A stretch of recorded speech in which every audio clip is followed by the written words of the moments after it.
Hey everybody, FP here. The past few days I spent trying to figure out a good pulling routine that is as safe as possible with minimal risk. This is my take on the 7 Croc Pack pull. Huge shout out goes to Gogi aka Hohi for helping out with brainstorming various ways of pulling these packs. This first part until the second jump is the same as shown in the previous video. You may think everything is spawned when you enter the dungeon, but circumstantial evidence we have shows us that only after we get in range of mobs do they actually spawn and start patrolling. My guess is that to cut cost on processing power, Blizzard decided to have dynamic spawns in dungeons instead of static ones upon entry. This way they get to spend less and it doesn't seem to upset the #NoChanges crowd.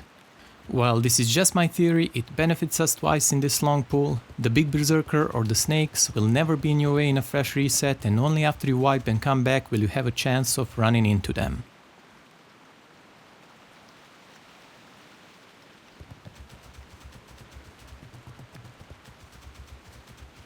This is where the pull changes from the previous videos. Platforming to temporarily stop crocs is a big part of this 7 packs pull.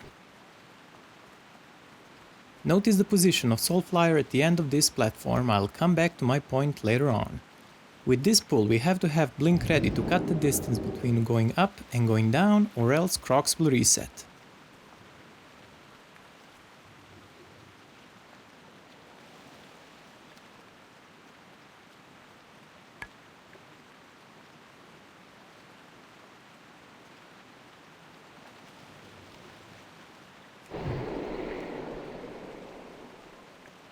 Ice block is actually a risk in this type of a pull, so it's much better to stack them properly so that they all reach you within the 5 seconds of limited invulnerability potion window. I stay with them until I have 2 seconds remaining left on lip and then move out and nova them. If any of them resist, you have to cone of cold them. Gnomes cannot do this jump, but do not worry, in the clip after this I repeated the pull to show you how to do it as a gnome. Remember to blink to gain distance so that crocs don't reset.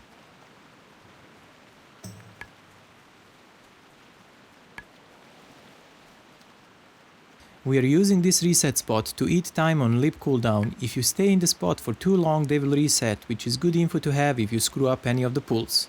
If you stay too long outside they will reach you faster, so just do the in and out for a while.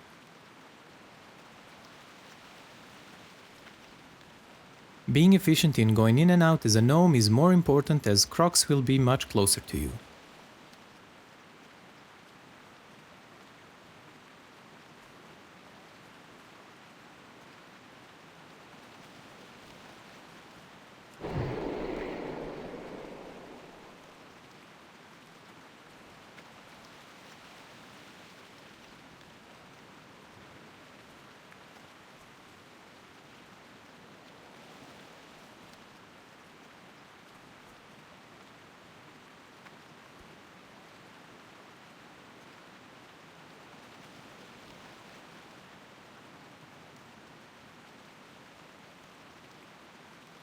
They are perfectly stacked because of the first lip. If the stacking was near perfect, like in this specific case was, we could have skipped the nova and went straight to the last 2 packs.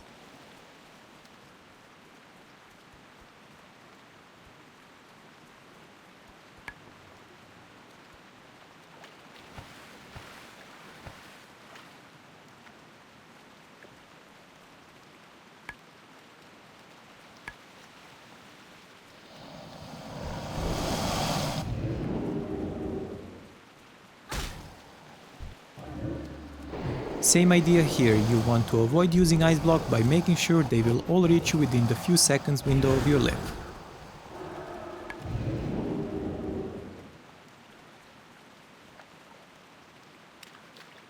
After making this turn, make sure to check where the Soulflyer patrol is at. I have wiped countless times here because of the timing.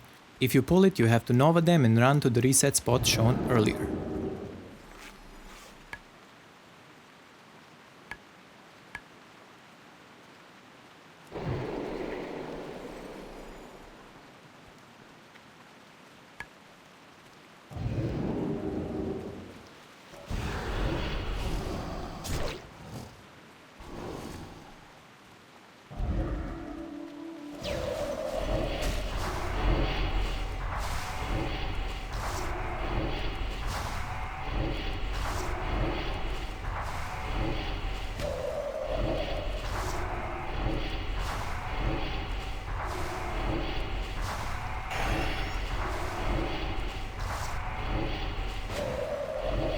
Now that the pool is almost over, let me tell you some power leveling data.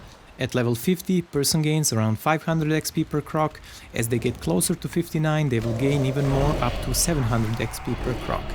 This specific pool was a 33 croc pool, so at level 50 person would have gained 17k and level 59 would have gained 23k experience. Every person you want to power level has to have an invisibility potion per reset or be a stealth class.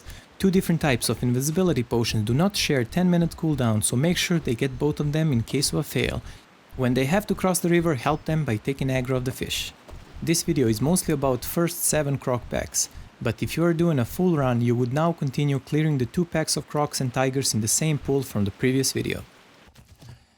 This is now a repeat pool, but this time around I will not be taking the wall jump shortcut to show gnomes how to do this pool.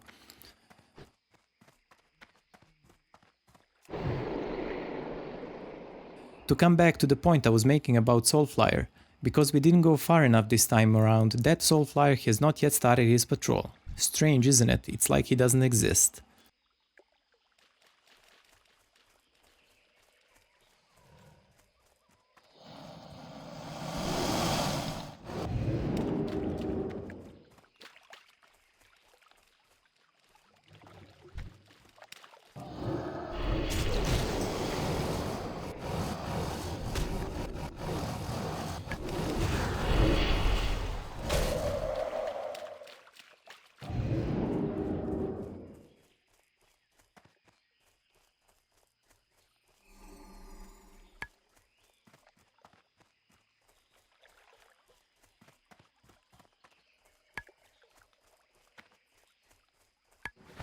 If the big berserker is in your way, you have to jump on the platform for a while, then jump down, then up again until he moves away from the aggro range.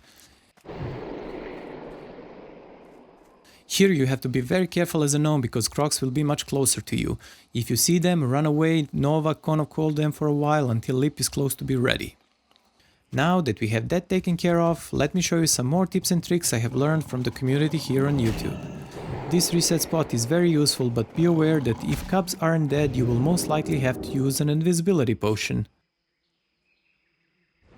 If you fail at using an invisibility potion and they are permanently aggroing you, you will have to go out and move away a bit, Nova them, then blink back into the spot again.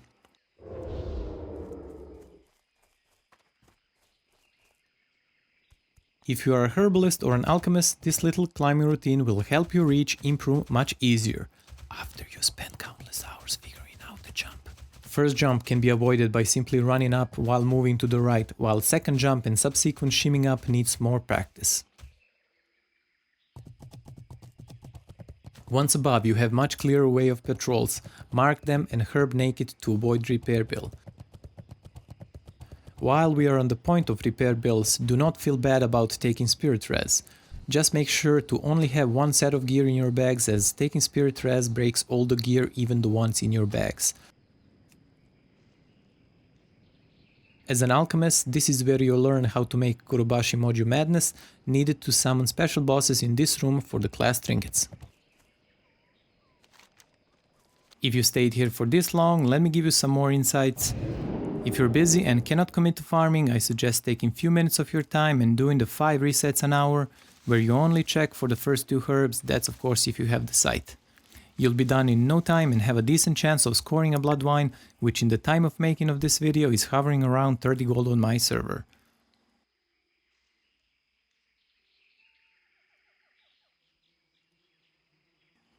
You don't have to use an invisibility potion here. As a mage you can pass the elite as long as it moves a bit to the right, and later in the clip I will show you the reset spot for this entire area.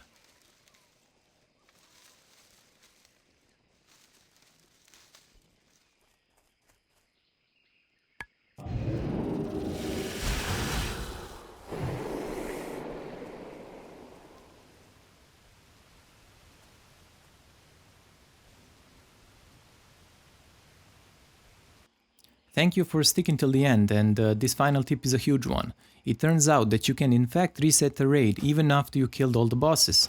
Just log your low level ult, reset, come back, and all herbs and trash will be respawned, bosses will still remain dead.